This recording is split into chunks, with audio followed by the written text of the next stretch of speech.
Bismillahirrahmanirrahim. Assalamualaikum warahmatullahi wabarakatuh.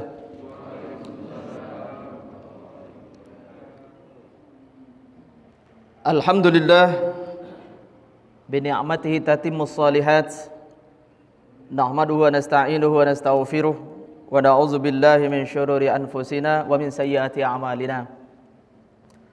Asyhadu an la ilaha illallah wa asyhadu anna Muhammadan abduhu wa rasuluh.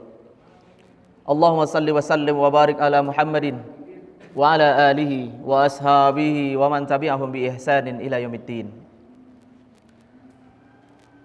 Puja dan puji kita persembahkan kepada Allah Subhanahu wa taala,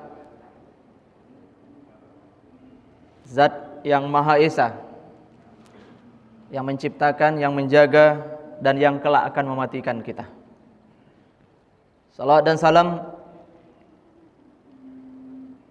buat baginda Nabi besar Muhammad sallallahu alaihi wasallam. Bapak-bapak, ibu-ibu yang dimuliakan Allah,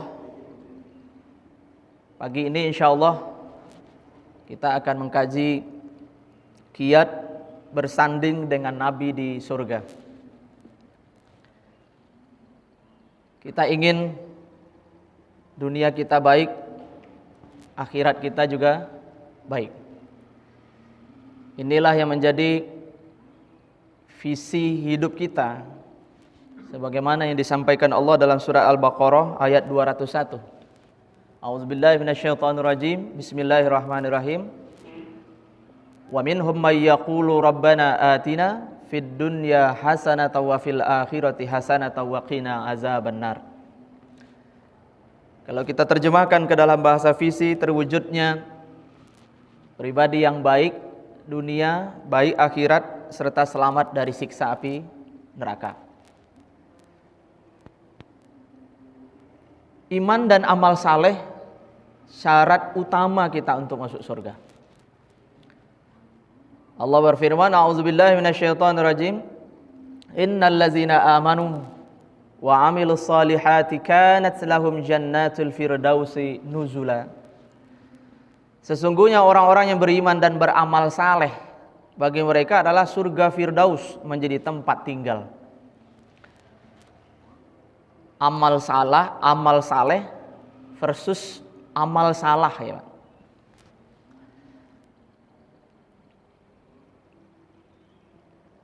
Standar utama amal saleh itu adalah ikhlas dan ittiba, bukan ria dan ingkar. Manakala kita di dalam hidup ini berusaha melakukan sesuatu itu lillahi ta'ala, karena Allah ta'ala, atau untuk Allah yang maha tinggi. Salah satunya kita buktikan dengan mengawali perbuatan baik kita itu dengan bismillah. Selalu menghubungkan amal kita itu dengan Allah. Karena prinsipnya la haula wala quwata illa billah. Tidak ada daya dan kekuatan kecuali dari Allah. Kita enggak akan mungkin taat, Bapak Ibu. Kita tidak akan mungkin istiqomah.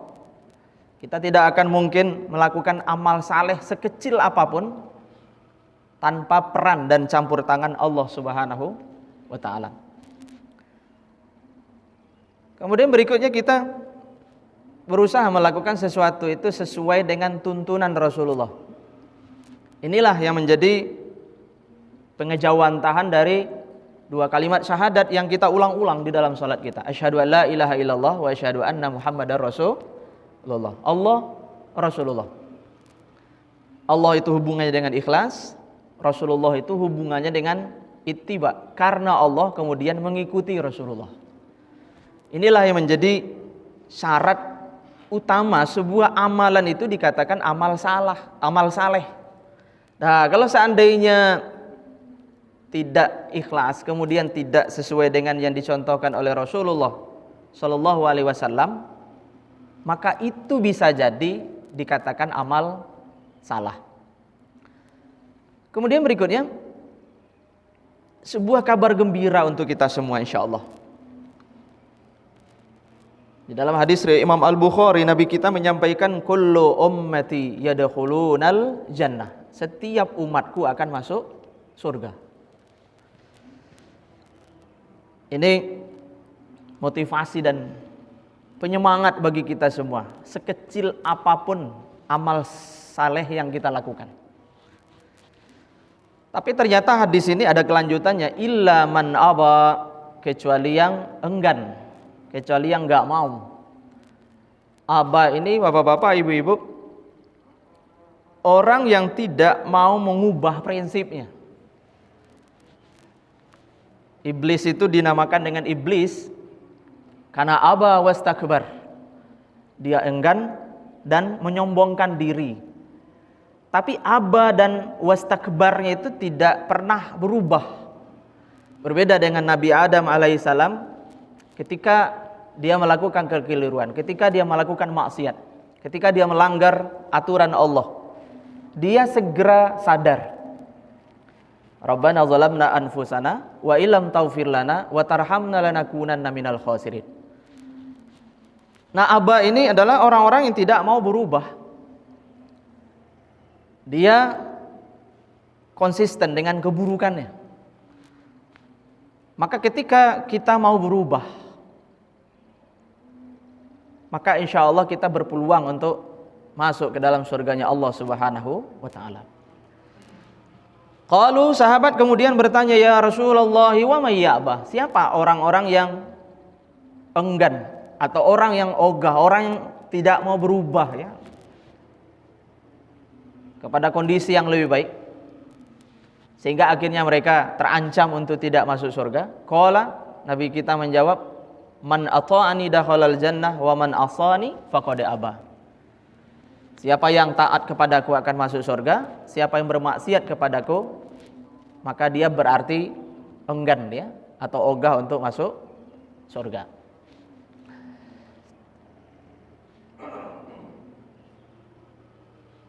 Ini juga penting untuk kita lihat kembali hadirin.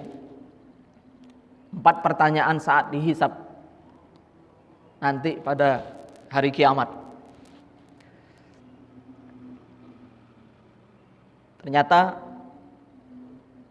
pertanyaannya nggak banyak.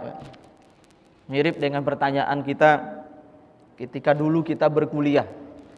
4 pertanyaan saja. 4 pertanyaan saja. Dan Allah Subhanahu wa ta'ala sudah memberikan kisi-kisinya kepada kita semua untuk kita mulai dalami dan pelajari dari sekarang, supaya nanti ketika ujian ini disampaikan kepada kita saat dihisab, kita bisa menyelesaikannya dengan baik. Apa saja keempat hal itu? Yang pertama, umur. Untuk apa dihabiskan? Umur itu dalam bahasa umumnya usia kita ya Pak. Mulai balik kita sampai nanti kita diwafatkan oleh Allah Subhanahu wa ta'ala. Kemudian yang kedua, ilmu. Untuk apa diamalkan? Kita dimudahkan oleh Allah Subhanahu wa ta'ala menyerap informasi. Karena itu kita dinamakan al-insan. Salah satu alasan manusia itu disebut dengan al-insan, manusia itu bisa menyerap ilmu dan informasi. Sehingga dengan ilmu itu Allah memuliakannya. Bahkan bisa lebih mulia daripada makhluknya yang lain. Tapi ketika kita dimudahkan untuk menyerap ilmu dan informasi, ada pertanggungjawaban besar yang nanti harus kita lakukan di hari kiamat. Ilmu yang Allah berikan kepada kita itu kita amalkan untuk apa? Makanya ada yang menarik hadirin yang dimuliakan Allah Subhanahu wa ta'ala, antara ilmu dan amal itu huruf-hurufnya sama di dalam bahasa Arab. Satu alima, kemudian berkembang menjadi ilmun, kemudian yang kedua amila, kemudian berkembang menjadi amalun. Satu ain lam sama mim, kemudian yang kedua ain, mim sama lam. Jadi di dalam Islam itu antara ilmu dan amal itu ibarat dua sisi mata uang yang tidak bisa dipisahkan. Kalau ada orang yang berilmu tapi tidak beramal, itu terancam. Kabura maqtan 'indallahi an taqulu ma la taf'alun. Maka tugas ulama, orang-orang yang memudahkan untuk mendapatkan ilmu itu berat. Pertama dia harus mengamalkan ilmunya, kemudian dia harus menyampaikan ilmunya. Nah, bagi kita yang bukan ulama juga punya tanggung jawab untuk mengamalkan ilmu. Bapak-bapak yang alhamdulillah ya dimudahkan langkah kakinya untuk menuju ke rumahnya yang mulia ini. Itu tidak lain dan tidak bukan adalah hidayatut taufiq ya. Kita ingin Allah meridhoi. Lalu kemudian jadilah amal. Kita tadi salat subuh berjamaah. Dilanjutkan dengan duduk berzikir sampai nanti waktu syuruk ya. Menuntut ilmu. Itu semua adalah atas berkat rahmat Allah Subhanahu wa taala. Kita alhamdulillah menjadi orang-orang yang terpilih. Betapa banyak orang-orang di luar sana yang secara fisik kuat dia. Rajin fitness, rajin gowes, rajin olahraga. Tapi di pagi hari dia tidak sanggup untuk mengangkat selimutnya. Sekedar untuk bangun, berdiri, melakukan ketaatan kepada Allah Subhanahu wa taala. Mereka berat untuk melakukan ketaatan. Kalau Ari Ginanjar di dalam bukunya ISQ menyebutkan itu efek dari gravitasi dosa yang mereka miliki. Jadi maksiat itu adalah beban ya. Ketika kita melakukan dosa, apalagi dosa itu banyak, bertumpuk-tumpuk, salah satu efek langsung yang bisa kita lakukan yang bisa kita rasakan adalah berat untuk taat. Nah, kemudian berikutnya harta ya, Pak. Harta ini ternyata ada dua pertanyaan nanti di situ ya. Dari mana dan untuk apa? Kemudian yang berikutnya adalah badan. Untuk apa digunakan? Allah kasih kita fisik yang sempurna ya, kaki untuk berjalan, tangan kita bisa melakukan apapun yang kita mau, Pak. Mulai dari memukul dengan kekuatan penuh sampai memegang selembar tisu atau selembar kertas ya. Jadi betapa luar biasanya nikmat tangan nih, Pak. Mulai dengan kekuatan penuh sampai menggarut gatal yang ada di pipi kita. Dan ini tentu atas rahmat Allah Subhanahu wa taala. Ini semua ternyata nanti akan ditanya. Ketika kita diberikan keelokan fisik ya, kefasihan bicara. Kemudian berikutnya kesempurnaan anggota badan ini, Pak. Nah, kita pakai enggak untuk taat? Kita pakai enggak untuk bersyukur? Makanya salah satu habit atau kebiasaan Umar bin Khattab itu katanya disebutkan di dalam Tazkiyatun Nafas ya. Karangan Said Hawa, ringkasan dari Ihya Ulumuddin. Malam-malam sebelum beliau berangkat tidur, beliau akan memegang kakinya sambil bertanya, "Wahai kaki, amal saleh apa saja yang sudah engkau lakukan sepanjang hari ini?" Artinya Umar bin Khattab istiqomah melakukan muhasabah, melakukan introspeksi diri ya, Pak. Amal saleh apa saja yang sudah dilakukan sepanjang hari ini. Ini menurut saya penting juga, walaupun mungkin tidak setiap malam kita lakukan, tapi kita mencoba juga untuk melakukan ini, Pak. Sekali-sekali kita pegang mata kita, sambil kemudian kita berdialog ya, Pak. Berdialog dengan diri kita. Karena istafti qalbak, dalam sebuah kesempatan Nabi menyampaikan, tanyalah hatimu ya, banyak-banyak berdialog dengan dirimu. Banyak-banyak berdialog dengan diri, wahai mata, maksiat apa saja yang sudah kamu lakukan sepanjang hari ini. Nah, sehingga akhirnya itu insya Allah memberikan kesadaran kepada kita bahwa anggota badan ini nanti akan tersiksa manakala dia tidak mau patuh dan taat kepada Allah Subhanahu wa taala. Nah kemudian berikutnya, sekilas saya ingin sampaikan karena tema besar kita adalah bersanding dengan Nabi di surga ya. Di antara sifat-sifat surga itu yang pertama adalah luas dan indah ya Pak. A'adatu li'ibadiyas salihina ma la 'ainun ra'at wa la uzunun sami'at wa la khatara 'ala qalbi bashar. Kemudian yang kedua, penghuninya ceria dan berseri. Wujuhi yawma idzin nadhirah ila rabbiha nadhirah. Jadi penghuni surga itu full smile lah. Hidupnya enggak ada susahnya, Pak. Hidupnya senang terus gitu.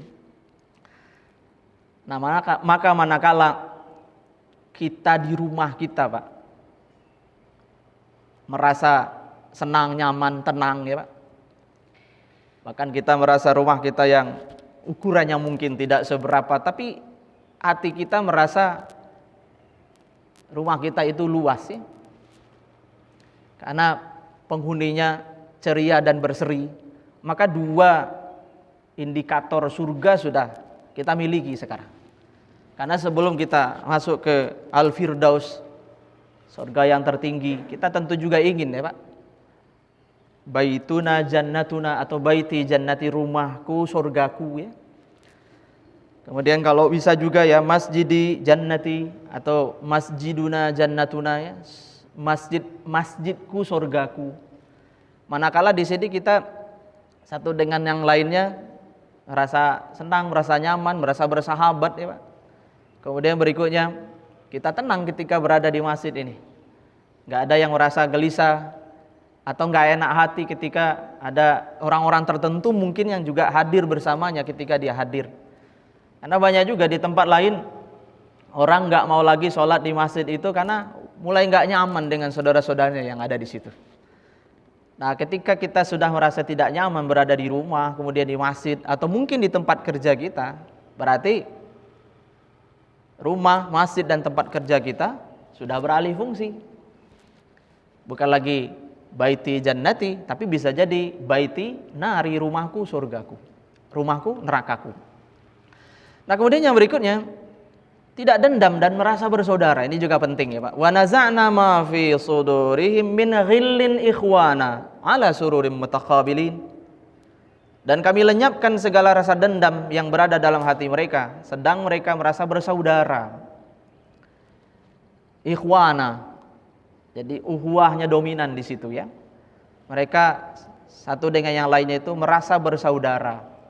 Dan ternyata merasa bersaudara ini juga anugerah dari Allah ya Pak. Kan ada orang gampang sekali tersinggung ya. Ketika berpapasan dengan orang tertentu, orang itu mungkin tidak menegur yang bersangkutan, itu sudah jadi masalah bagi dia. Dan masalahnya berkepanjangan. Jadi seolah-olah tidak ada maaf bagimu. Bahkan banyak kita ini kadang yang jadi mafia-mafia kecil ya Pak. Kalau di dunia mafia itu katanya kan ada prinsip ya, Tuhan memaafkan kami tidak. Jadi nggak ada maaf bagimu. Jadi kalau udah benci itu kayaknya bencinya seumur hidup. Padahal salah satu indikator orang itu nanti akan masuk surga, bahkan salah satu pintu surga itu adalah babul afi, pintu maaf itu ya. Jadi orang yang senang memaafkan. Nah kemudian berikutnya, bersemangat dan tidak pernah capek. Nah manakala anak-anak kita penuh dengan vitalitas, semangat ya. Ini salah satu tanda juga Pak nih, dari kehidupan surgawi ya. Mereka tidak merasa lelah di dalamnya dan mereka sekali-kali tidak akan dikeluarkan daripadanya. Nah kemudian berikutnya penghuninya jujur dan sopan. Penduduk surga juga tidak pernah melakukan perkataan dusta. Nah ini indikator surga juga ya Pak, jujur. Dan kalau bisa ini menjadi prinsip kita ya, jujur. Jujur mujur ya. Jujur adalah mata uang yang laku dimanapun. Bahkan di dunia kejahatan, kejujuran ini menjadi satu hal yang sangat berharga. Sekali saja berkhianat, sekali saja berbohong, selesai gitu ya. Nah kemudian berikutnya, mudah dan energik. Penghuni surga akan memasuki surga dalam keadaan tidak berbulu, tidak berjenggot dan bercelak mata. Usia mereka antara 30 sampai 33 tahun. Abna'a thalathina au thalathin wa thalathina sanatan. Jadi antara 30 sampai 33 tahun. Saya baca juga di beberapa tulisan di internet ya Pak, bahwa proses aging, proses penuaan itu ternyata terjadi mulai dari umur 30 tahun. Makanya secara alamiah dan ilmiah, idealnya orang itu menikah di bawah umur 30 tahun ya. Karena kalau di atas 30 tahun itu sudah mulai menurun semuanya. Baik secara jasadiah maupun batiniah, baik fisik maupun batinnya. Kemudian berikutnya, ya awet muda Pak, tidak menua. Ini ternyata menjadi impian hampir semua orang ya Pak. Ingin hidup lama, ingin berumur panjang ya. Ini baru terkabul nanti ketika kita masuk surga. Kalau di dunia ini ada batasnya memang, ada ajalnya. Tapi kalau akhirat itu kan abadi, nggak ada batasnya, selama-lamanya. Nah selanjutnya kita mulai melihat ya Pak, beberapa hal terkait dengan amalan-amalan yang insya Allah bisa menghantarkan kita ke surga Firdaus bersanding dengan baginda Nabi Shallallahu Alaihi Wasallam nanti di sana. Apakah ini mungkin nih Pak? Dan apakah kita boleh berharap terlalu tinggi sementara kita sadar kita umat akhir zaman, iman kita lemah, amal saleh kita nggak banyak gitu. Ternyata harapan ini disampaikan sendiri oleh Rasulullah Shallallahu Alaihi Wasallam. Yang pertama, fa iza sa'altumullah fas'aluhul firdaus. Apabila kamu minta kepada Allah, maka mintalah firdaus. Jadi Nabi kita memerintahkan kepada kita umatnya Pak. Walaupun hadis ini awalnya ditujukan kepada para sahabat, tapi insya Allah kita termasuk di dalamnya. Apabila kamu berdoa, apabila kamu memohon, mintalah surga firdaus. Kemudian di dalam riwayat lain Nabi kita juga mengajarkan ya, Allahumma inni as'aluka imanan la yartad wa na'iman la yanfad wa murafaqata Muhammadin fi a'la jannatil khuldi. Ya Allah, aku mohon kepadamu. Bagian ketiga dari riwayat ini, menemani Nabi Muhammad di surga tertinggi. Jadi kita diajarkan juga doa oleh Nabi agar kita nanti diizinkan oleh Allah untuk menemani baginda Nabi di surga yang tertinggi. Ada beberapa amal saleh Pak yang insya Allah bisa menjadi wasilah kita ya. Walau semua tentunya atas berkat rahmat dan kasih sayang Allah untuk kita ya. Tapi secara spesifik disebutkan beberapa amalan ya yang bisa menghantarkan kita ke Firdaus. Yang pertama, beramal saleh karena cinta kepada Allah.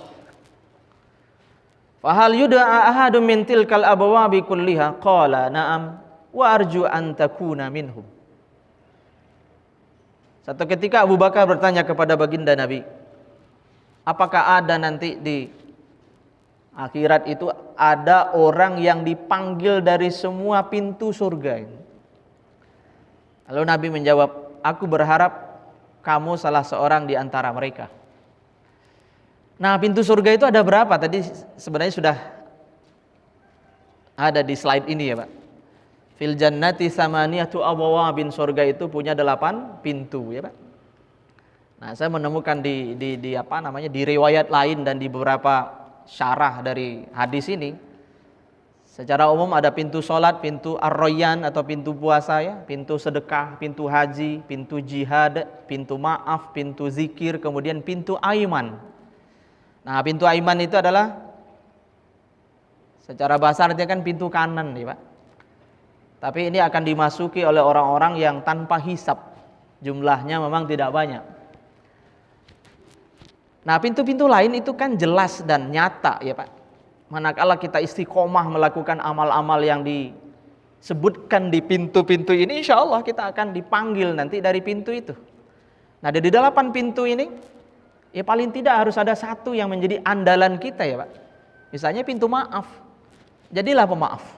Ikrarkan ke dalam diri kita mulai hari ini, kita tidak lagi akan menyimpan kebencian, dendam, permusuhan, permasalahan di dalam diri kita. Hari ini kita bermasalah, nanti malam kita laporkan kepada Allah, ya Allah, aku maafkan semua kesalahan hambamu kepadaku. Berarti kita insya Allah Pak, hari itu dianggap oleh Allah sebagai hamba-hamba yang pemaaf. Apalagi yang mungkin kita jadikan sebagai andalan Pak? Zikir Pak. Zikir ini kan tidak butuh modal, tidak butuh biaya ya Pak. Kita bisa berzikir dimanapun dan kapanpun. Sambil bapak-bapak dengerin taklim begini, baca aja istighfar, astagfirullah, astagfirullah. Dan itu juga dilakukan oleh baginda Nabi SAW dalam satu duduknya.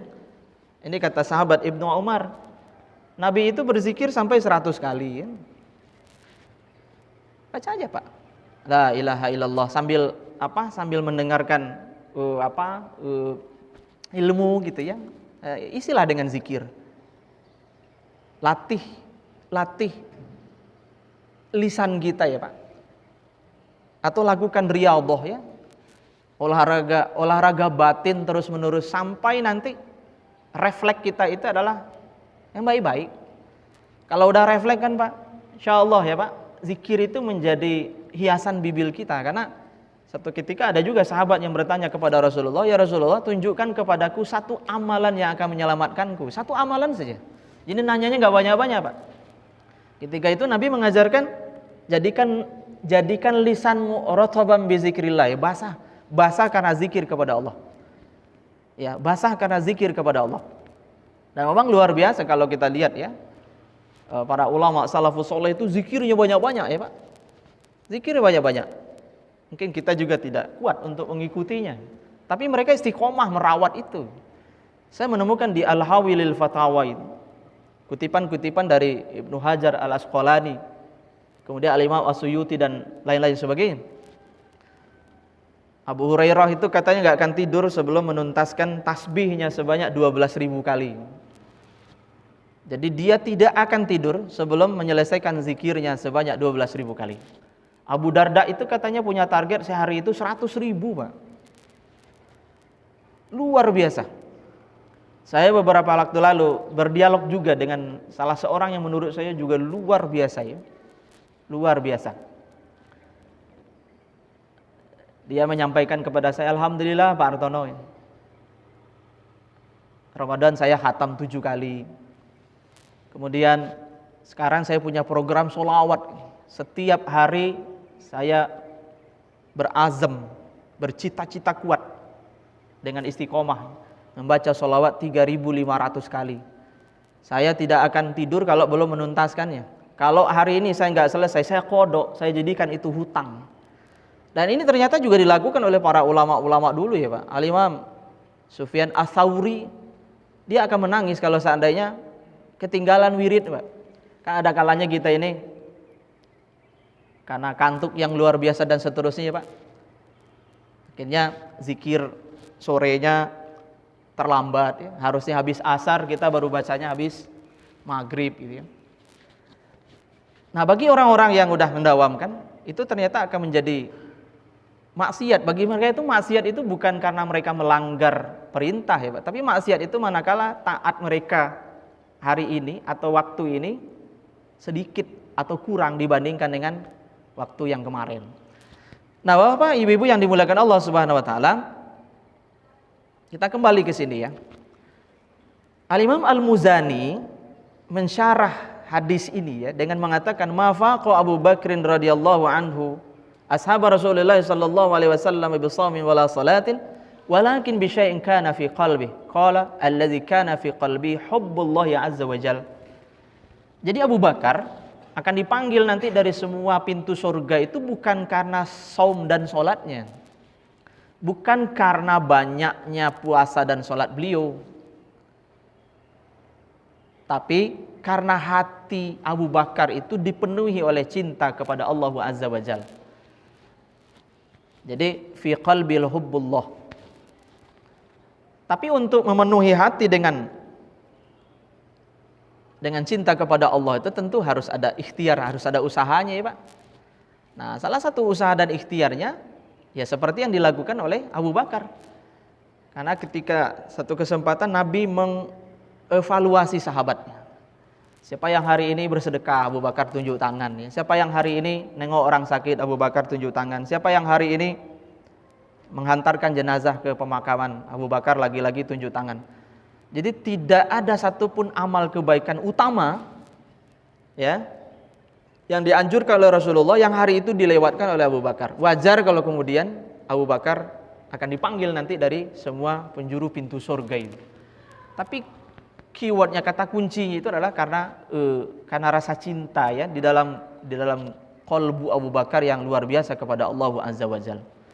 Nah yang kedua Pak, setelah Allah ya Rasulullah mencintai Nabi Muhammad, satu ketika seorang sahabat datang menemui Nabi, lalu kemudian dia bertanya, ya Rasulullah mata sa'ah, wahai Nabi Allah, kapan kiamat akan terjadi? Lalu Nabi kita menjawab, wa ma a'datta lis-sa'ah, apa yang sudah kamu persiapkan untuk menghadapi saat itu ya Pak, atau waktu kiamat itu. Ini sebuah jawaban yang luar biasa, menginspirasi untuk kita ya Pak. Banyak orang yang berdebat tentang datangnya hari kiamat Pak, bahkan sampai menyesatkan hanya karena perbedaan waktu tentang terjadinya hari kiamat. Tapi ternyata bagi Nabi Shallallahu Alaihi Wasallam, tahu kepastian waktu kiamat itu tidak begitu penting bagi orang yang beriman. Yang penting itu justru adalah persiapan untuk menghadapi kiamat itu. Karena bagi orang yang beriman, kematian itu sebenarnya bagi dia adalah kiamat ya Pak. Kalau kita lihat dari sisi bahasa, qiyamah itu kan dari kata qama yaqumu qiyam, artinya kan berdiri ya. Bukan malhamah, bukan kehancuran. Jadi fokusnya bukan kepada kehancuran semesta ini Pak, tapi fokusnya adalah berdirinya nanti kita di hadapan Allah Subhanahu wa taala untuk mempertanggungjawabkan amal-amal yang kita kerjakan. Yang berat bagi kita itu sebenarnya bukan kehancurannya, karena insya Allah orang beriman kan tidak akan mendapati kehancuran itu ya Pak. Karena sebelum kehancuran terjadi, orang-orang beriman nanti akan meninggal lebih dulu. Akan ada wabah besar nanti di akhir zaman yang menyebabkan orang-orang yang beriman itu meninggal dunia semua ya. Nah lalu kemudian sahabat tersebut menjawab, hubballahi wa rasulih, persiapanku adalah cintaku kepada Allah dan Rasulnya. Qala, Nabi kemudian bersabda, fa innaka ma'aman ahbabta, kamu akan bersama orang yang kamu cintai. Qala Anas bin Malik berkata, fama fariyana ba'dal islami farhan, tidak ada yang membuat kami lebih bahagia setelah kami dianugerahi nikmat Islam ya, masuk Islam, asyadda min qaulin nabi, melebihi kebahagiaan kami daripada mendengar sabda Nabi ini. Apa bunyi sabda Nabi? Fa innaka ma'aman ahbabta, sesungguhnya kamu nanti akan bersama orang yang kamu cintai. Qala Anasun, lalu setelah itu Anas berucap Pak, fa ana uhibbullaha wa rasulah, aku mencintai Allah dan Rasulnya. Ini menurut saya perlu kita amalkan juga ya Pak. Ya Allah aku mencintaimu, ya Rasulullah aku mencintaimu. Jadi kita ungkapkan ya, kita sampaikan Pak. Sebagaimana sahabat juga melakukannya kepada sahabat yang lainnya. Walaupun mungkin dalam bahasa kita di sini bisa diilustrasikan, disampaikan dengan bahasa-bahasa yang berbeda. Intinya menunjukkan rasa senang, rasa suka dan seterusnya Pak. Tapi kalau Anas bin Malik itu secara jelas ya, terang-terangan menyampaikan, fa ana uhibbullaha wa rasulah. Kemudian dilanjutkan, wa Abu Bakrin wa Umar, fa arju an nakuna ma'ahum wa illam a'mal bi a'malihim. Dan aku berharap kelak bisa bersama dengan mereka, walaupun aku tidak bisa beramal seperti amalan mereka. Ini kesadaran yang luar biasa ya Pak. Itulah mungkin kenapa doanya Rabbi shrahli sadri ya. Ya Allah lapangkanlah untukku dadaku ya. Sodri itu kan identik dengan dada ya Pak. Di Indonesia menjadi sadar ya. Makanya orang sadar itu kan orang yang tahu diri biasanya kan di sini Pak. Jadi tahu diri dia. Sadar dia itu adalah orang yang lemah. Sadar kalau amalnya dikit, sadar kalau amalnya kurang ikhlas. Tapi kesadaran itu disampaikan kepada Allah coba Pak. Ya. Fa arju an akuna ma'ahum wa illam a'mal bi a'malihim. Imam Syafi'i juga bilang begitu ya, uhibbus sholihin walastu minhum. la'alli an analallahu bi'aum syafa'ah. Aku mencintai orang soleh walaupun aku ini bukan orang soleh. Mudah-mudahan dengan mencintai mereka kelak aku mendapatkan bagian syafaat dari mereka. Kemudian imam-imam yang lain seperti Al-Imam Hasan Al-Basri juga menasihati kita ya. Berikhtiarlah untuk bangun pada malam hari walaupun hanya sesaat. Karena malam hari itu adalah konferensinya orang-orang saleh, Pak. Jadi orang-orang baik itu semuanya bangun di sepertiga malam terakhir itu.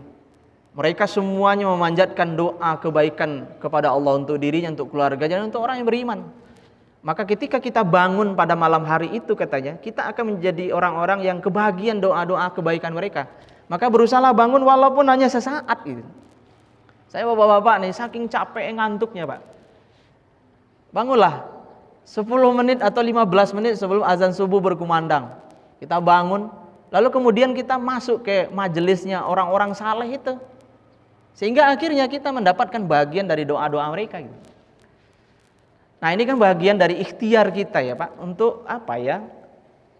Untuk memantaskan diri kita ya, bersanding nanti dengan Nabi di surga itu. Kemudian berikutnya, realisasi cinta itu disampaikan di dalam surah Ali Imran ayat 31 ya, Pak. Jika kamu benar-benar mencintai Allah, ikutilah aku. Niscaya Allah akan mengasihi dan mengampuni dosa-dosamu. Inilah yang tadi kita sampaikan dengan istilah ittiba. Kita berusaha mengikuti Rasulullah ya, Pak. Sedikit demi sedikit. Kita ingat-ingat, Pak. Saya kadang untuk ngingatin diri pribadi ya. Di rumah, di luar kamar mandi itu saya tulis saja, Pak. Doa masuk kamar mandi, keluar kamar mandi, kemudian berikutnya doa setelah berwudu. Karena kadang kita suka lupa. Iya ya, tadi nggak baca doa setelah berwudu. Tapi ketika ada tulisan kecil di situ, oh iya, ketika kita mau ke rumah ya, jadi apa? Jadi ingat untuk baca itu. Kemudian berikutnya, ya Pak, ya taruhlah di tempat apa, di mihrabnya barangkali. Kalau bahasa ulama itu kalau bisa di rumah itu kan ada mihrab ya Pak. Mihrab itu artinya tempat khusus yang memang tidak bercampur dengan hal-hal lain ya. Tempat yang terhubung dengan langit bahasanya Pak. Tempat yang di situ kita melakukan ketaatan. Enggak kita campur dengan main handphone, dengan nonton TV ya Pak. Jadi bapak-bapak yang masih memungkinkan sebagian wilayah rumahnya dijadikan mihrab. Jadikanlah tempat itu sebagai mihrab. Karena tempat-tempat yang bersih ya Pak, yang kita bangun dari rezeki yang halal, kita pakai untuk yang baik-baik. Itu koneksinya itu berbeda dengan tempat-tempat yang memang ya biasa-biasa saja Pak. Makanya masjid ini kan disebutnya secara umum ya, adalah properti langit yang ada di bumi. Jadi tempat terbaik itu masjid ya. Karena memang masjid ini dipakai untuk taat. Tapi kan kadang kita tidak seperti sahabat-sahabat dulu Pak. Kita kadang banyak juga memanfaatkan waktu kita itu di rumah, apalagi di masa-masa pandemi ini kan. Kalau dulu memang para sahabat itu, apalagi ahlus sufah, memang hobinya di masjid. Nah paling tidak di rumah itu ada mihrab. Tempat yang memang nggak boleh kita main handphone di situ Pak. Maaf Pak. Salah satu maksiat kita di akhir zaman ini kan godaan-godaan yang tidak disengaja itu. Nggak ada niat untuk ngelihat yang terlarang, tapi tiba-tiba muncul iklan karena YouTube-nya bukan YouTube premium atau WA yang mengganggu. Kemudian berikutnya, meneladani dan mentaati Rasulullah. Ini luar biasa juga Pak. Ada sahabat ya, yang datang juga kepada Nabi SAW. Ya Rasulullah, kata beliau, inni la uhibbuka hatta inni la azkuruka. Saya sangat mencintaimu wahai baginda, sampai-sampai aku selalu ingat kapanpun dan dimanapun kepadamu. Walaula anni aji'u fa anzuru ilaika zonantu anna nafsi takhruj. Ini saking cinta ya, ungkapan cinta lah ya Pak. Fa azkuru anni in dakhaltul jannah sirtu dunaka fil manzilati fa syaqqa zalika alai. Aku khawatir nanti di akhirat engkau masuk surga sementara aku tidak. engkau masuk ke satu tempat sementara aku di tempat yang berbeda. Wa uhibbu an akuna ma'aka fid darajah. Sementara aku sangat ingin ya Rasulullah agar bisa di surga yang sama bersamamu. Falam yuradda Rasulullah sallallahu alaihi wasallam, Nabi kita diam enggak jawab harapan dan doa sahabat itu ya Pak. Lalu kemudian fa anzalallahu azza wa jalla, sampai turun firman Allah surat An-Nisa ayat 69. Wa may yuti'illah war rasula fa ulaika ma'al ladzina an'ama Allahu 'alaihim minan nabiyyin wasiddiqin wasyuhada'i wassalihin wa hasuna ulaika rafiqa. Siapa yang mentaati Allah dan Rasulnya, maka mereka nanti akan bersama orang-orang yang diberi nikmat oleh Allah. Dari para nabi, siddiqin ya Pak, orang-orang yang selalu jujur ya Pak. Wasyuhada, orang-orang yang mati syahid, orang-orang saleh. Wa hasuna ulaika rafiqa, dan mereka itulah teman-teman yang baik. Jadi teman terbaik menurut ayat ini ya para nabi, orang-orang yang benar, orang-orang yang mati syahid ya Pak. Nah, kemudian berikutnya ya orang-orang saleh. Nabi udah meninggal, siddiqin susah untuk menemukannya. Syuhada juga berat ya Pak. Nah, yang mungkin kita bersamai, paling tidak kita dekat dengan mereka ya orang-orang saleh ya Pak. Maka kalau bisa salah satu program kita berikutnya, saya juga lagi punya program Pak, berusaha mencari sanad keilmuan ya. Kan semuanya ada sanadnya ternyata ya Pak. Kayak sholawat itu ada sanadnya. Kemudian baca Quran itu ada sholawatnya, ada sanadnya. Bahkan kadang Al-Fatihah, surah Al-Ikhlas itu ada sanadnya Pak. Jadi sanad itu silsilah keguruan ya. Silsilah keguruan. Dari kita ke guru kita, ke guru sampai ke Rasulullah. Nah, mencari sanad itu artinya mencari orang-orang yang terhubung kepada Rasulullah dan kepada Allah gitu. Nah, ini kalau bisa program kita berikutnya Pak, ya kita cari sanad sebanyak-banyaknya. Saya rasa di masjid kita ini ya, banyak ustadz-ustadz ya yang punya guru. Nah, bantu kita nanti Ustadz Mustaqim, ya Ustadz Muharram, dan ustadz-ustadz yang lain ya, Ustadz Munawir. Nah, kalau bisa program kita berikutnya Pak, di sisa-sisa usia kita ini memperbanyak sanad Pak. Jadi kita silaturahim ke seorang alim yang kita tahu dia punya sanad apa misalnya Pak, sanad sholawat ya. Saya kemarin dikasih tahu Pak Hartono, alhamdulillah saya dapat sanad sholawat dari Ustadz Ar-Razi Hashim ya. Saya tanya sama bapak yang WA saya, sanad sholawatnya seperti apa Pak? Sholawat biasa, Allahumma shalli ala Muhammad wa ala ali Muhammad. Ternyata Ustadz Ar-Razi Hashim mendapat sanad itu dari gurunya sampai ke Rasulullah Shallallahu Alaihi Wasallam. Jadi menghubungkan diri kita Pak, ya, secara langsung ya dengan orang-orang yang terhubung sampai ke Rasulullah dan sampai ke Allah Subhanahu wa Ta'ala. Nah, yang keempat Pak, memperbanyak sholat sunnah ya Pak. Memperbanyak sholat sunnah. Ini sahabat yang luar biasa nih Pak. Satu malam aku menginap di tempat Rasulullah, menginap. Aku sengaja, kira-kira begitu ya Pak, aku sengaja nggak tidur nih Pak, berjaga-jaga gitu ya, supaya bisa nyiapin wudhu Nabi.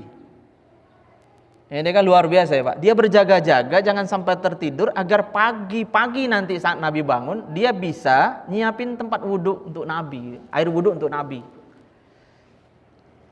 Melihat kepedulian sahabat yang luar biasa ini Pak, Nabi kita mengatakan begini, sal, mintalah sesuatu. Fakultu, lalu aku menjawab, kata sahabat itu, as'aluka murafaqataka fil jannah. Aku mohon kepada engkau wahai Rasulullah, izinkan aku kelak menemanimu di surga. Qala, lalu kemudian Nabi kita bersabda, au ghairu zalika, apakah ada yang lain yang engkau minta gitu. Qultu, Nabi kita sahabat itu menjawab, wa zaka, cukup itu saja ya Rasulullah. Lalu Nabi kita menyampaikan, fa'inni ala nafsika bi kasratis sujud. Bantu aku untuk mewujudkan impian besarmu itu dengan banyak-banyak sujud. Nah, banyak-banyak sujud ini di syarahnya disebutkan ya banyak-banyak sholat sunnah Pak. Makanya katanya Imam Ahmad bin Hambal itu sholat sunnahnya sehari semalam itu sampai 300 rakaat ya Pak. Luar biasa. Mungkin muncul pertanyaan, sholat sunnah apa tuh kok banyak banget ya? Sebenarnya banyak sholat sunnah yang bisa kita lakukan di waktu-waktu luang dan di waktu kita memang diberi semangat oleh Allah ya Pak. Ya kita sholat sunnah taubat ya. Sholat sunnah taubat kan juga tidak terbatas. Dosa kita banyak, maksiat kita berjibun ya Pak. Ya banyak-banyak aja sholat sunnah taubat. Ya. Kita istikharah dan sholat-sholat sunnah lainnya. Silakanlah nanti dipelajari lagi di di buku-buku fikih ya Pak. Kemudian berikutnya ya berakhlak mulia, ini sudah sangat populer ya, bahwa orang yang paling dekat dengan Nabi nanti pada hari kiamat adalah orang yang paling baik akhlaknya. Yang keenam, bersabar menghadapi anak saudara perempuan dan saudara perempuan. Ini bagi bapak-bapak yang diuji ya Pak. Kita kadang sudah berikhtiar maksimal nih Pak. Udah sungguh-sungguh didik supaya anak kita menjadi anak yang baik. Tapi ternyata kadang hasilnya tidak sesuai harapan. Apakah kita boleh menyesal ketika itu terjadi dengan kita? Ternyata nggak boleh Pak. Karena yang Allah nilai adalah proses kita menjalani kehidupan ini kan. Ketika hasil tidak sesuai harapan kita serahkan kepada Allah. Itulah yang disebut dengan tawakal itu kan. Kita berserah diri kepada Allah ya atas semua ikhtiar yang kita lakukan. Nah, maka Nabi pernah menyampaikan barang siapa yang mempunyai 2 saudara perempuan atau 2 anak perempuan, kemudian dia berbuat baik kepada keduanya selama menemaninya, maka aku dan dia akan berada di surga seperti ini ya. Beliau menggandengkan 2 jemarinya. Hadis ini setelah diteliti sanadnya berkualitas sahih. Nabi kalau udah ngomongin kedekatan biasanya kan suka begini ya Pak. Nah ini menjadi apa? Menjadi kabar gembira bagi kita yang mungkin punya saudara, tapi saudara kita itu nggak pandai berterima kasih Pak, nyusahin terus gitu Pak.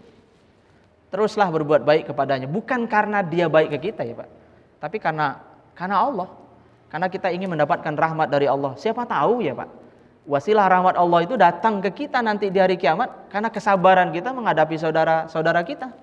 Atau mungkin orang tua bapak-bapak baru kemarin ditransfer ya, sekarang udah minta duit lagi dan ngeluh lagi kan kadang ada orang tuh gitu ya Pak, nyebut jasanya dulu aja ketika begitu Pak.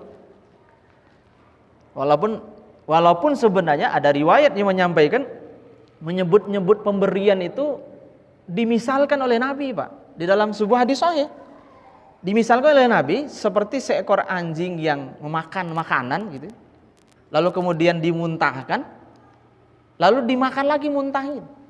Jadi di hadisnya disebutkan kata-kata anjing gitu Pak. Berarti kalau ada orang yang suka menyebut-nyebut pemberiannya, ya kira-kira mirip dengan kalbun itu. Tapi kan kadang orang tua tertentu kan nggak ngerti ilmu ya Pak.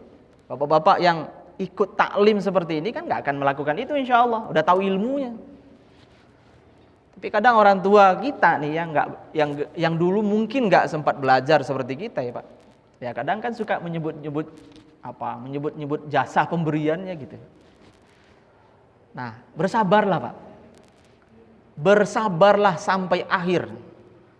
Siapa tahu orang tua kita itu yang menjadi wasilah kita nanti bersandi dengan Nabi di surga ini. Mengurusi anak yatim, memperbanyak sholawat kepada Nabi. Aulan nasi bi yaumal qiyamati aktsaruhum alayya salatan. Orang yang paling utama atau dekat denganku nanti pada hari kiamat adalah orang yang paling banyak bersolawat kepada aku. Saya pernah bertanya kepada seorang ustadz yang punya santri ya Pak. Ustadz, berapa hari antum target zikir untuk para santri antum? Enggak banyak-banyak sih Pak Hartono. Kita sehari menghimbau mereka untuk berzikir itu sebanyak 5.000 kali. Kayaknya saya berpikir Pak, nanti coba bapak-bapak ya tes. Coba tes nanti Pak.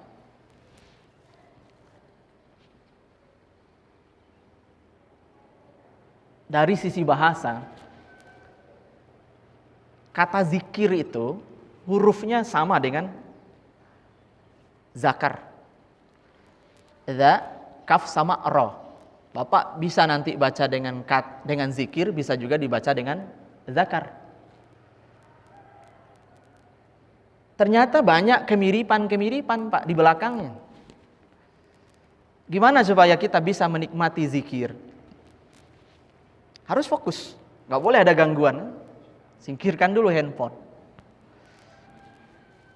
Pejamkan mata Pak. Bangun konsentrasi. Semakin lama, insya Allah akan semakin nikmat. Ini kalau dihubungkan secara lugawi ya Pak, secara etimologi antara zikir dan zakar. Nah, orang-orang yang beriman, ketika dia galau, ketika dia stres, ketika dia ada masalah, dia akan berzikir Pak. Dia ke masjid atau mungkin kalau di rumah dia ke mihrabnya tadi itu, dia berzikir aja yang banyak di situ. Dia baca istighfar 1000 kali. Sebagaimana Ibnu Taimiyah lakukan. Beliau kan di penjara. Ketika dia disiksa ya, dijatuhkan harga diri dan mentalnya, dia katanya akan beristighfar 1000 kali Pak. Setelah dia beristighfar 1000 kali, dia seolah-olah tidak memiliki masalah apapun dengan siapapun gitu. Jadi Allah hilangkan masalahnya. Makanya bagi orang-orang saleh itu, penjara itu kadang justru menjadi madrasah bagi mereka. Hamka pernah mengatakan, andai Soekarno tidak memenjarakanku 2 tahun 4 bulan, maka tafsir Al-Azhar ini mungkin gak akan selesai. Said Qutb juga ngomong begitu ya Pak. Dulu Nabiullah Yusuf alaihissalam ternyata kan juga di penjara. Maka bagi orang-orang tertentu Pak, takdir dia di penjara ya, atau kalau kita kan sekarang kan penjara global nih Pak, kita dipenjara oleh Allah, kita dibatasi ruang geraknya ya. Nah itu kan sebenarnya sebagai media bagi kita ya Pak, untuk apa? Untuk menata kembali visi besar hidup kita ya. Kita ini mau apa sebenarnya? Kita ini mau apa sebenarnya? Nah jadi sekali lagi Bapak-bapak, ini menurut saya menjadi sebuah hal yang penting. Kalau bisa target ya Pak, coba mulai hari ini Pak, berazam ya, zikir pagi dan sore nggak akan tinggal. Habis sholat subuh duduk dulu di sini atau mungkin di rumah kita, selesaiin dulu zikir paginya. Nanti habis asar Pak, kalau bisa habis sholat asar kita duduk dulu ya sekitar 5-10 menit, kita selesaiin zikir sorenya. Nah selanjutnya silakan Bapak-bapak miliki target-target zikir tertentu ya. Nah kalau tadi ada yang sampai 5.000 kali berzikir ya, mungkin Bapak-bapak ya sesuaikan dengan apa? Dengan kapasitas dirinya. Oh saya nggak mau banyak-banyak, saya mau 100 kali aja. Pejamkan mata, nikmati zikir itu sebagaimana kita kepengennya Pak. Maaf nih, agak sedikit vulgar. Orang kalau berzakar Pak, kepengen jauh dari siapapun, nggak kepengen ada yang ganggu sedikit pun ya. Kemudian berikutnya dia kepengen berlama-lama, semakin lama semakin seru. Nah tapi kenapa kadang ketika kita berzikir, coba perhatiin orang habis sholat Pak, habis sholat kadang nggak tahu kenapa kepengen buru-buru gitu, seolah-olah dia tidak nyaman banget dengan zikir yang dia lakukan itu. Padahal ternyata zikir itu menjadi salah satu pintu surga nanti Pak. Kemudian berikutnya di poin ke-8 ini, orang yang paling utama dan paling dekat denganku nanti pada hari kiamat adalah orang yang banyak bersolawat kepadaku. Terakhir, ini doa yang tadi sempat saya sampaikan di awal ya Pak. Doa ini diriwayatkan oleh Imam Ahmad dan hadis ini berkualitas hasan ya. Allahumma inni as'aluka imanan la yartad wa na'iman la yanfad wa murafaqata Muhammadin fi a'la jannatil khuldi. Ya Allah, aku minta kepadamu keimanan yang tidak keluar. Kita mohon sama Allah sampai mati kita dalam keadaan mukmin ya Pak. Karena kadang banyak ujian Pak. Saya pernah ketemu sama orang mulia, tapi ujiannya berat Pak. Di akhir hayatnya dia kena kanker otak. Saya sempat bersilaturahim ke rumah sakit, saya nanya ke yang menjaga. Lalu beliau minta doain ya Pak Hartono agar ibu sabar gitu. Emang kenapa Bu? Karena yang jaga ibu-ibu ya. Beberapa kali dia berusaha mencabut selang-selang yang nempel di tubuhnya Pak. Jadi seolah-olah dia udah nggak tahan dengan sakitnya gitu. Kalau dia mencabut, itu kan bisa dianggap mati bunuh diri, Pak. Apalagi dia mencabut tanpa sepengetahuan dokter. Kan nggak ada lagi yang bisa masangin. Ini mirip dengan orang di zaman seorang sahabat yang kata sahabat lain dia di surga, tapi kata Nabi tidak, dia di neraka. Karena dia menusukkan salah satu anak panah yang menancap di bagian dada ini. Dan itulah yang dianggap oleh Allah sebagai penyebab kematiannya, bukan antaman dan hujaman senjata musuh yang lain yang memang sangat banyak di tubuhnya. Ini sesuai dengan hadis Al-Bukhari, innamal a'malu bil khawatim. Amal itu tergantung akhir itu, Pak. Makanya yang harus kita rawat selain innamal a'malu bin niyat star itu, Pak, yang harus kita rawat juga adalah akhir itu. Nah, salah satu ciri akhir itu kan sakit. Ketika kita diuji oleh Allah dengan sakit yang memang susah disembuhkan. Kayak orang sakit gula itu, Pak. Saya beberapa waktu lalu juga dimintai pendapat di telepon. Akhirnya saya telepon juga yang lagi diuji oleh Allah. Kakinya diamputasi karena gula ya. Terus kata anaknya, ibu sudah depresi Pak Hartono, ingin mati aja. Pokoknya ngomongnya mati terus itu. Pengen disuntik mati aja. Akhirnya saya telepon, saya coba ingatkan ya Pak. Siapa tahu melalui wasilah sederhana ini dia kembali sadar kalau dia itu milik Allah gitu. Alhamdulillah dia mau ngikutin ya. Banyak-banyak baca zikir, 2 saja Pak. La ilaha illallah, kemudian yang kedua astagfirullah. Dengan la ilaha illallah mudah-mudahan nanti akhir katanya adalah la ilaha illallah. Astagfirullah, mudah-mudahan dengan astagfirullah Allah hapuskan semua kesalahan-kesalahannya sebelum dia mengucapkan astagfirullah ini.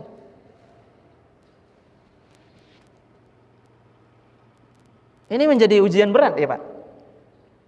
Ketika kita diuji dengan sakit seperti itu. Tapi kalau bapak-bapak tidak merasakan sakit ketika diuji dengan kanker stadium 4 misalnya. Dan ini alhamdulillah saya melihat itu terjadi pada ibu saya. Saya pernah mimpi juga Pak, didatangi ibu saya di Villa Dago itu. Dia datang, ibu saya kan sedang dandan. Saya videoin tuh ketika dia mau masuk ruang operasi, masih dandan aja tuh Pak. Saya videoin, saya perlihatkan ke bapak saya. Nah, ketika beliau sudah meninggal, saya mimpi didatangin ibu saya itu. Dengan dandanannya yang khas itu ya, datang ke rumah. Ketika mau masuk ke rumah, dia malah nggak lewat pintu tapi nembus ke dinding itu. Saya tanya ke ibu saya, kok ibu bisa silaturahim? Terus dia jawab, lagi nyantai. Jadi dia katanya di sana ya lagi nyantai. Nah, yang ingin saya sampaikan ke bapak adalah mudah-mudahan ini menurut saya pertanda husnul khotimah lah ya. Saya ingatkan ibu saya beliin tuh tasbih digital, tasbih yang ceklek-ceklek Pak, kayak counter itu. Bu, pokoknya ibu fokus 2 saja. La ilaha illallah sama astagfirullah. Kanker stadium 4, Pak. Udah saat-saat, kalau stadium 4 kan udah susah lah obatnya. Akhirnya alhamdulillah tuh, saya lihat ketika saya pulang kampung gitu, alhamdulillah ibu saya zikirnya sampai 5.000-an sekian gitu. Nah, saya akhirnya husnuzon, berarti ibu saya jalanin apa yang saya sampaikan. Jadi dia zikir ternyata Pak gini, masih kuat tangannya untuk gini ya. Saya lihat sampai 5.000-an tuh ya, la ilaha illallah kemudian astagfirullah. Nah, yang luar biasanya itu yang saya lihat Pak, dia nggak merasakan sakit, padahal kan kanker stadium 4 ya. Sanonasal Pak, di bagian dalam wajah ini kan. Saya lihat di hasil ronsennya itu udah hampir setengah dari rongga kepala ini digerogoti oleh sel kanker itu. Jadi udah hampir semua Pak di bagian dalam otak ini. Nah, alhamdulillahnya yang saya lihat beliau tidak merasakan sakit. Jadi dia tidak ngeluh sakit.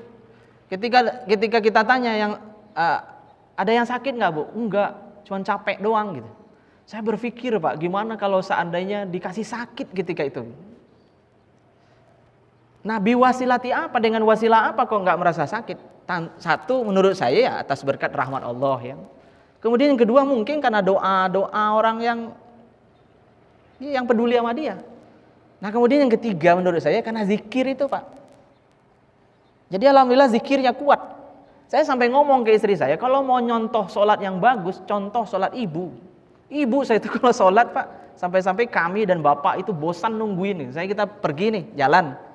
Dia sholat itu benar-benar. Bacaannya itu dibaca Bismillahirrahmanirrahim. Alhamdulillahirabbil alamin. Sampai kita bosan nungguin.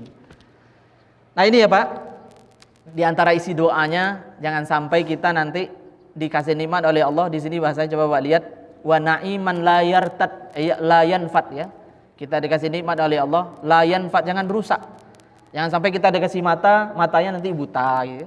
Dikasih tangan, tangannya enggak fungsi karena penyakit-penyakit berat. Dikasih kaki, kaki harus diamputasi. Nah, kemudian ya bersanding dengan Nabi di surga nanti, artinya di surga Firdaus. Itu saja Bapak Ibu yang beberapa hal yang bisa saya sampaikan pada pagi ini. Mudah-mudahan ada manfaatnya untuk kita, dan ada di antara yang saya sampaikan ini yang menjadi amal Bapak-bapak ya setelah mendengarkan kajian ini.